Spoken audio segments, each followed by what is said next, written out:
the other night I was driving down the road and I had somebody in the car with me, and my car, I noticed, was a lot more bouncy, and it was starting to, like, it didn't ride right. And I looked at my pressures and they were okay, but I was actually so low in the rear that going up a curb, I scraped my exhaust, and that just wasn't fun. That was the main reason why I wanted to get an air suspension.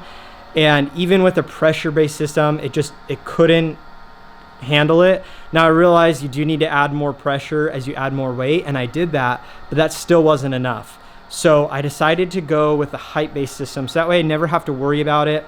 If I go up the ski hill and I have my car loaded with a bunch of gear, if I have friends that are with me in the car, or if there's a big change in temperature, I won't need to constantly fiddle with that, and I can focus on driving and having a good time. So that's just something to keep in mind. Now, if you run stretch tires, if you are running a bunch of camber and you don't really care about your alignment settings, I think a pressure-based system would be okay for you. But if you do like performance out of your car, you want it to be reliable, and you want it to feel the same every time you get in and drive, I would strongly recommend a height-based system. I just got my box in here from URO Tuning. I went with the Airlift 3H upgrade. So yeah, let's open it up and check it out. All right, so here is the height sensors for the Airlift Performance kit. Looks a lot like the 3P kit. Okay, so this is what comes in the box when you get the 3H upgrade for the Airlift kit. You get 4 of these guys, and then these are the height sensors. This plugs into the existing wiring that I already installed with the 3P, so there's 4 of these.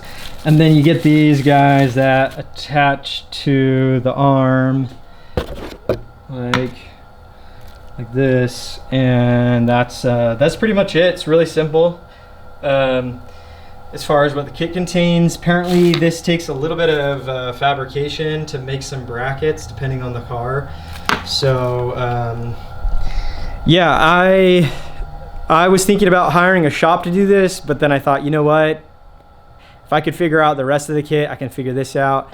When something goes wrong, I think it's so much better to have done it yourself, so that way you know what's wrong with the car and you can fix it. Especially if you're out in the middle of nowhere, start to have a problem with it, you can handle it and take care of it instead of having your car towed to somewhere and somebody doesn't know what's going on and they try to fix it. This is what I have so far. I mounted the sensor on this little bracket that attaches to the body of the car for the exhaust hanger, and it looks like it'll have just enough clearance when the car is aired out. So this is when it's this is the max angle when it's aired out, and this is what it'll be right here when it's aired up.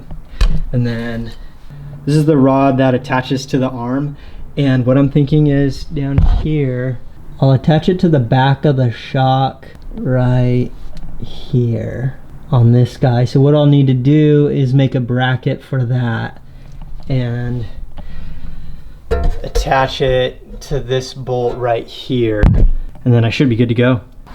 So what I did is ran to Home Depot and I got this piece of aluminum. It's 1 inch wide. I'm gonna go ahead and drill a hole for the shock eye bolt, and then I'm gonna drill another hole so that way I can attach the sensor rod. Okay, I drilled the hole for the shock eye bolt, and then I drilled 3 holes. I think I used a 3/16 drill bit to match the bolt that goes onto the rod that attaches to the arm. So now I'm going to attach it to the shock and see if it works. It's the next day. Had to take the dog to the dentist, but I'm back at it. So this is what I did. I ended up not using the original brackets. Okay, so that's it there. I attached it to the back of the shock and then mounted the sensor right here. And then now what I'm doing is I'm gonna cut the rod that goes between the sensor and this little bracket that I made. I'm gonna cut it to size. Okay, the rod is cut, all set. Just need to put this in and connect the wiring, and I'm done with the back. Okay, I got it all set up. I'm gonna calibrate it. Hope it works.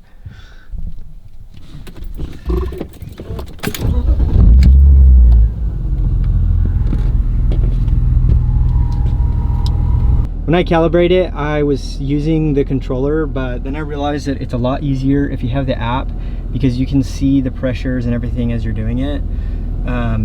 It's just a lot quicker, a lot smoother. So I'm gonna go through everything real quick.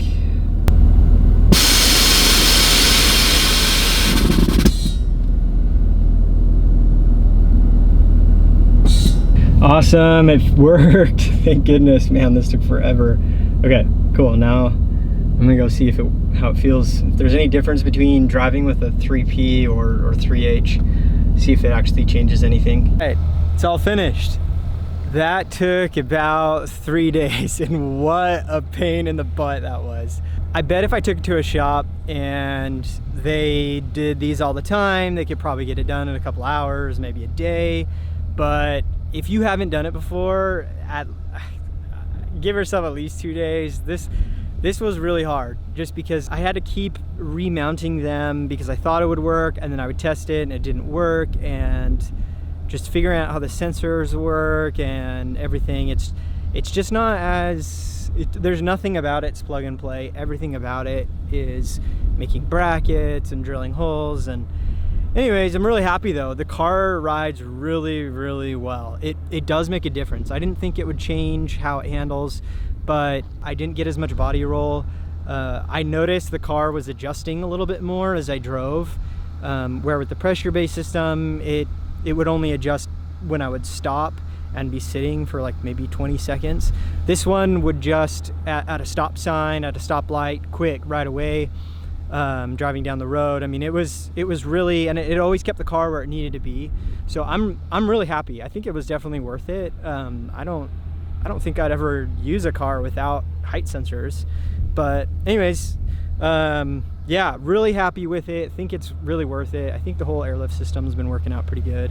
I'm excited to see how it does in the snow. I'm gonna beat this stuff up. I want to see the limits and see how far you can take this. So anyways, go ahead and subscribe if you want to see more videos and follow along. There's gonna be a lot more exciting stuff that I'm doing to the car.